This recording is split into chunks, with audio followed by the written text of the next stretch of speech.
먼저 우리 민법 조문부터 한번 읽어볼까요? 민법 245조입니다.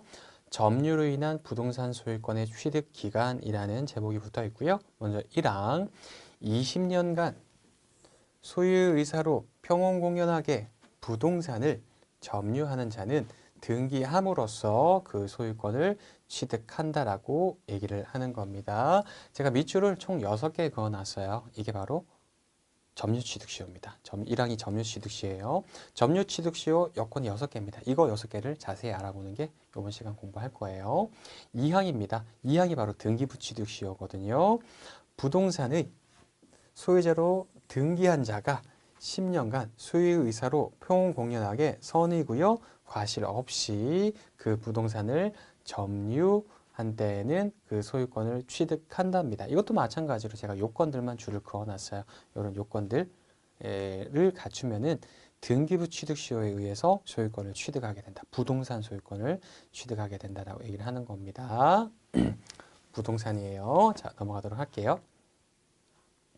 민법상 시효제도에는 우리 앞서 살펴본 소멸시효제도, 우리 민법 총칙, 총론 시간에 배웠습니다. 소멸시효와 지금 배워보는 취득시효, 이 두 가지가 있습니다.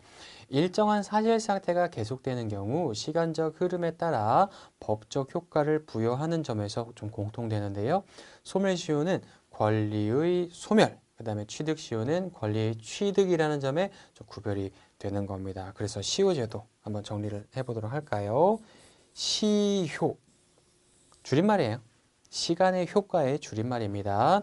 시간, 기간이 흘렀을 때 어떠한 효과가 나타나는지에 대한 두 가지 제도인데요. 시효제도는 두 가지가 있었죠. 먼저 소멸시효제도입니다. 민법 총칙 시간에 했었던 제도에 아주 자세히 있었죠. 이번 시간에 하는 취득시효제도입니다. 자, 전혀 반대의 절차라고 생각하시면 돼요. 소멸시효는 시간의 효과에 따라 권리가 소멸하는 제도입니다. 즉, 권리가 원래는 있었어요. 권리자였습니다. 하지만 시간이 흘러서, 기간이 흐르니까 그 효과, 시간적 효과가 어떻게 되냐? 권리의 소멸이라는 결과를 낳은 겁니다. 이걸 바로 소멸시효라고 얘기를 했었어요. 그때 배웠죠? 우리 물건 중에서 소유권 같은 것들은 일반적으로 소멸시효의 대상이 되지 않고요. 주로 현실적으로 채권이 바로 소멸시효의 대상이 된다라고 살펴봤었습니다.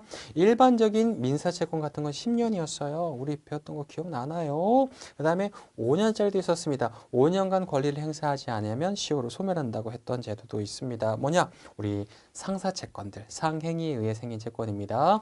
당사자 쌍방이 상인으로서 거래한 상사채권. 그 다음에 당사자 1방은 상인인데 나머지 한 명은 개인일 때 상인과 개인이 거래를 할 때도 이 상인의 영업행위로 하는 채권 채무를 상사채권, 상사채무라고 해요. 이것도 마찬가지로 다 상사채권, 상행위로 인한 채무라고 하는데 이런 것들은 5년, 조세채권도 5년, 그다음에 3년짜리도 있었습니다. 뭐냐? 급여 청구권, 임금 청구권, 그다음에 뭐 퇴직금 청구권 같은 것들, 그다음에 상사채권 중에서도 공사대금 채권, 그다음에 물품대금 채권 이런 것들은 3년의 소멸시효에 적용을 받는다.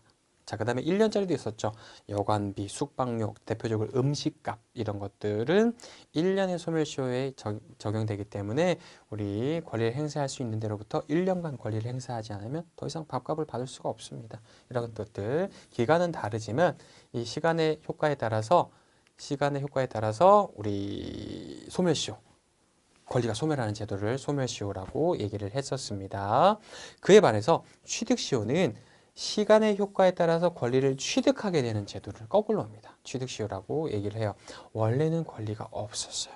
무권리자였습니다. 근데 시간의 효과에 따라서 시간이 흐르면 권리를 줘버리는 겁니다. 거꾸로. 이게 바로 취득시효고요. 이번 시간에 자세히 배울 거예요. 원래는 권리가 없었는데 시간이 흐르면 일정 기간이겠죠. 좀 전에 읽어봤던 245조에 있었어요. 일정 기간이 흐르면 권리를 취득하게 되는 효과를 누리는 게 바로 권리자가 되는 겁니다. 원래는 권리가 없었는데 권리를 주는 거죠. 법적으로.